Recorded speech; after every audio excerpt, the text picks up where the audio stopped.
Mohammed, you're on.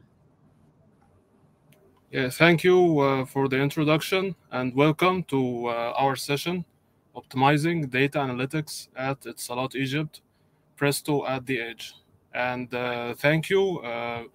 Let's start with our session today. Uh, one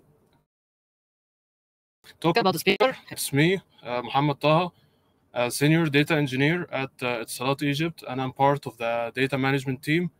Uh, uh, I'm I have 2 years of experience in data engineering, and I was very lucky to kickstart my career here at Etisalat and being a part of a talented data management team, and also being a part of the modernization of the data stack at Etisalat. So let's see what we are going to talk about today.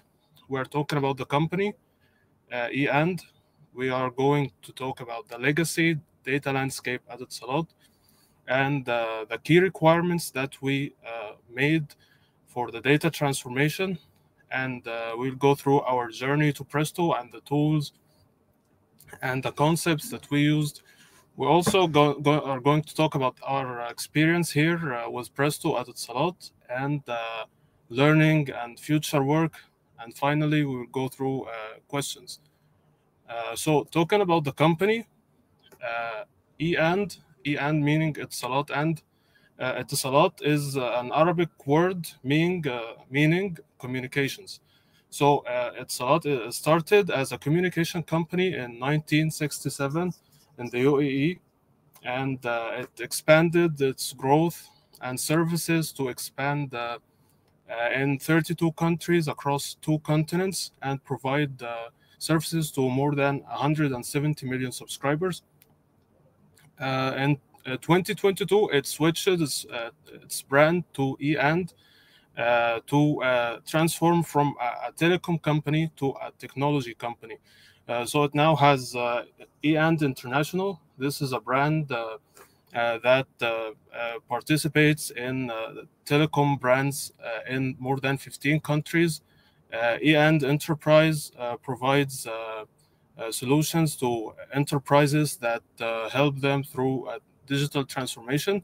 eAnd Life, it's a company interested in creating products of lifestyle like fintech applications and entertainment applications, and eAnd Capital, which is working on financing and investing in companies and people. Talking about Etisalat Egypt, it's a part of Etisalat and group joined or launched in Egypt in 2007, and now provides services to more than 30 million customers. It also follows the same strategy as Etisalat Group, providing various services from telecom services to ADSL and landline, fintech applications, e-commerce websites, entertainment, music, and TV apps, and also B2B services to enterprises. Now, the switch from telecom to technology company has also put some real challenges in the data landscape, which we will go through in the next section, which is this is our legacy data landscape at Salot. I believe at first the data landscape was this simple. It just was a telecom business, so we had operational systems like billing and customer service and charging, which generate data in operational databases and files, which go to ETL process that store the data in Teradata data warehouse. And then there are some transformations inside the data warehouse, like stored procedures, to do some aggregations on the row or 3NF models, and then the data consumers, which are mainly dashboards, AI and machine learning, ad hoc queries and reporting, would all use the data warehouse. The challenges with this model is it's very expensive to scale, and also it showed complex modeling challenges because Now there are many data requests from different businesses and systems that made a lot of tables and complexity in the data warehouse modeling. To address some of this complexities, we added a data lake, which consists of a storage box, a petabyte scale storage box, and many streams and files are now being stored in the data lake in the Parquet format. And then we are using Spark for transformation. And as a representation layer, we are using Impala. But as we realized that Impala doesn't fit for the requirements of reporting and dashboards, but only data could be accessed for the AI or ad hoc queries because of the high latency of accessing data on the data lake. So that now we have data silos because now we have the data warehouse streams are still running because there are many critical streams that are created over the years and streams that uses the data lake. So now we have two environments. So this was the landscape of data at Etisalat until we decided to take a step back and put a plan for what the data landscape in Etisalat should look like. We put some goals, minimizing data movement. We didn't want data silos. We want all the data in the enterprise to be connected. We wanted faster queries, especially on the data lake, and to unload some load of the now ingested and difficult to scale Teradata. We wanted the tools to be scalable and customizable because we have so many different business cases that require customizations. We want seamless integration, especially with our current using BI tools and reporting. And also, we need a tool that has good community and we can develop a fast-paced learning curve. So looking at these requirements, we started, the first thing we started on our journey to Presto was the data mesh. So the concept of the data mesh is that data is decentralized. Now, not each data has to be stored in another repository to be queried. Now we try to apply the data mesh concept of because we have data warehouse now and data lake that were disconnected. We will use a data visualization tool that will help make queries, federated queries over different sources, and all the data consumers would use this data visualization tools to access all the data sources. It also could be connected to the operational databases, but this is not recommended because the operational databases could be overloaded by the analytical queries.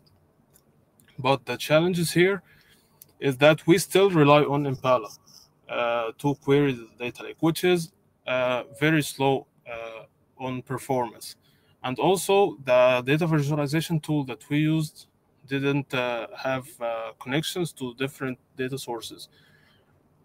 So we also tried Clickhouse. The reason behind going with Clickhouse was a use case where we needed to create dashboards for user-facing analytics, real-time analytics. So Clickhouse is an OLAP database and query engine that offered, it has just this term called table engines.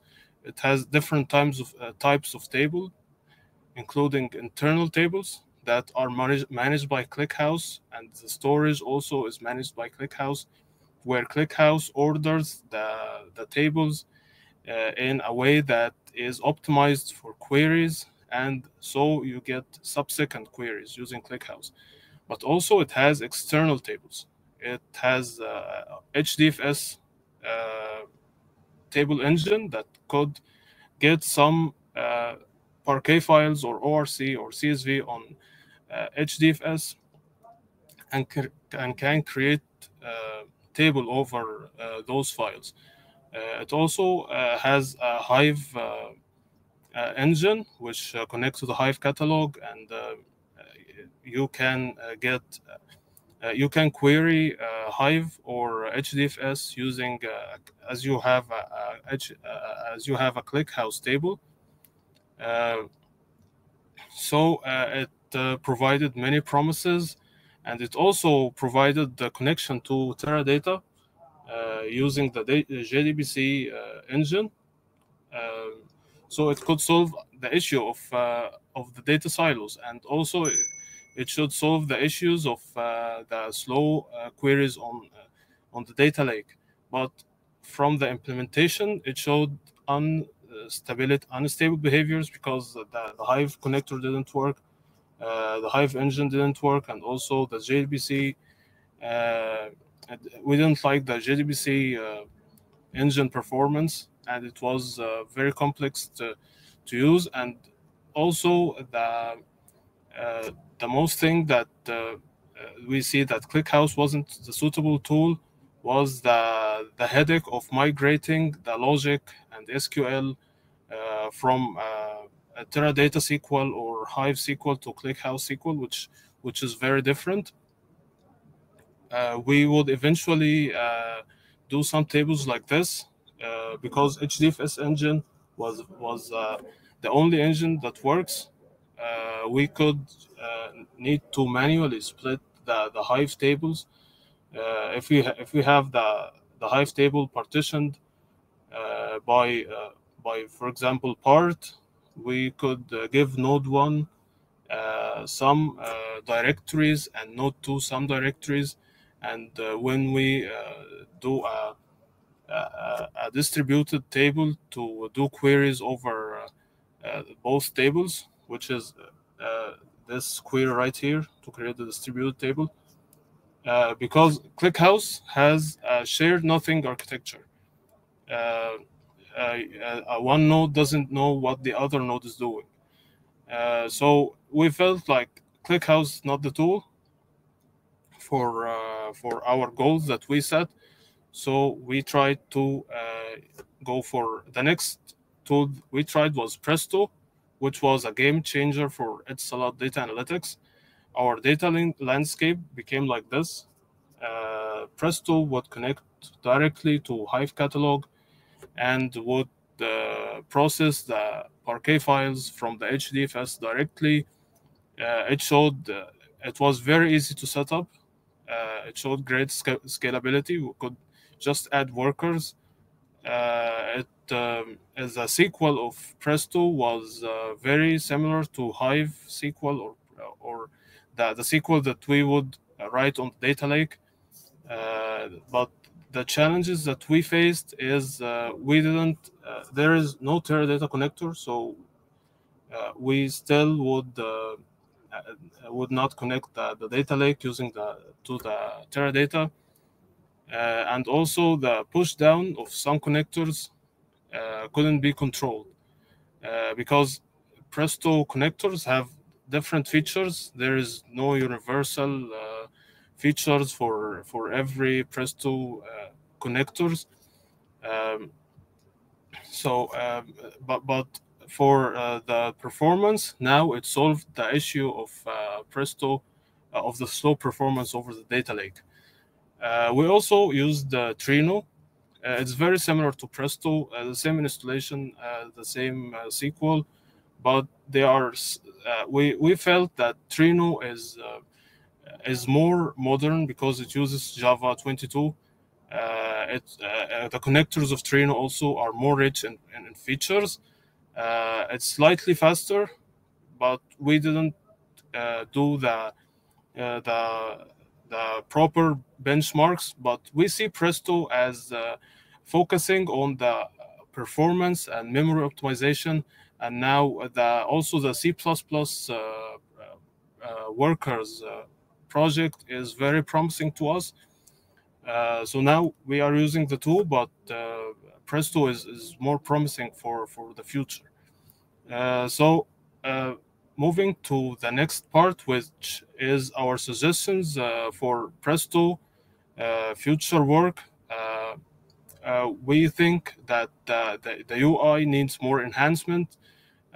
We needed some more administration capabilities on the UI, like controlling queues, enabling to rush queries and manage sessions.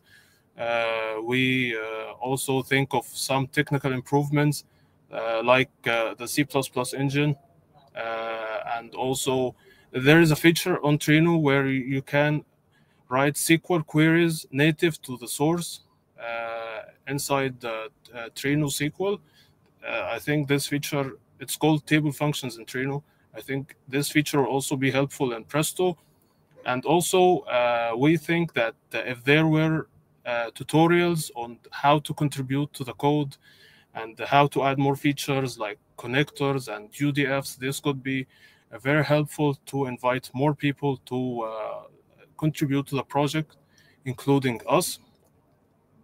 So talking about our plans for Presto, we are focusing here to build strong knowledge for the team, for the technology of Presto.